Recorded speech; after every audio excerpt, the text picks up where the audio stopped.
So, what's the one thing that people generally miss when it comes to manifestation or creating?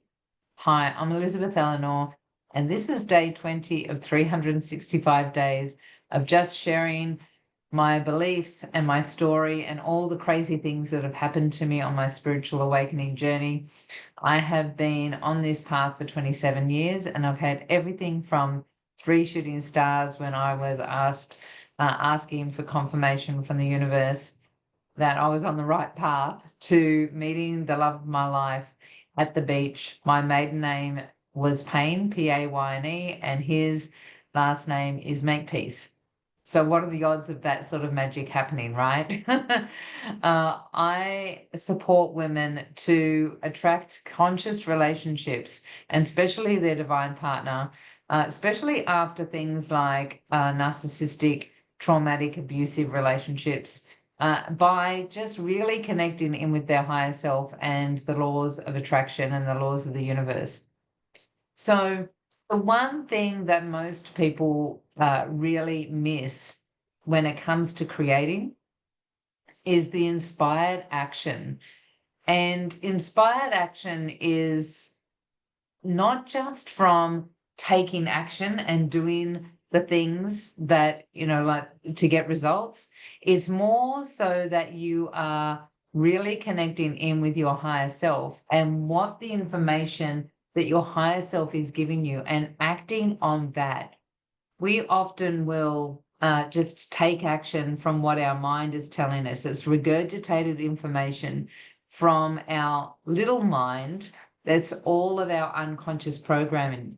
But when you're really manifesting and creating, and you're drawing in and becoming a magnet to what it is that you want to create, especially things like meeting, a divine partner, the most important thing is inspired action. And when I say inspired, it's being connected to your intuition, and those little nuggets, those beautiful little drop-ins that you get, like that idea that you just get all of a sudden from nowhere.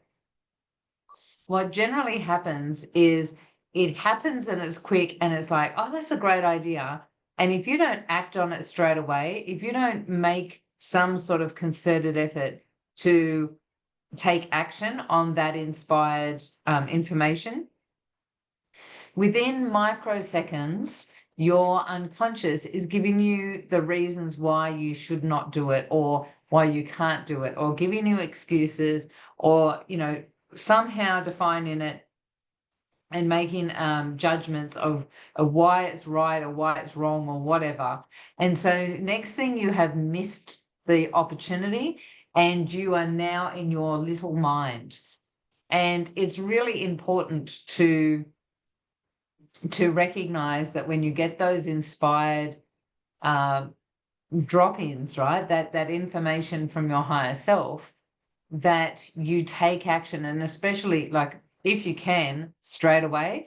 But if you can't, within the first 24 hours, or you're going to lose the frequency, it's going to dilute under all of the pressure of the conditioning from your programming, right? And you'll go into just normal everyday habits instead. And so that is one of the most challenging parts. Is people think that when they're creating or manifesting, that it just means holding the frequency and, allowing it to come in and receiving the information, and that you don't actually need to do anything. And that's not true. We're living in a physical body. We're living in a physical world. And so because of that, we need to take physical action.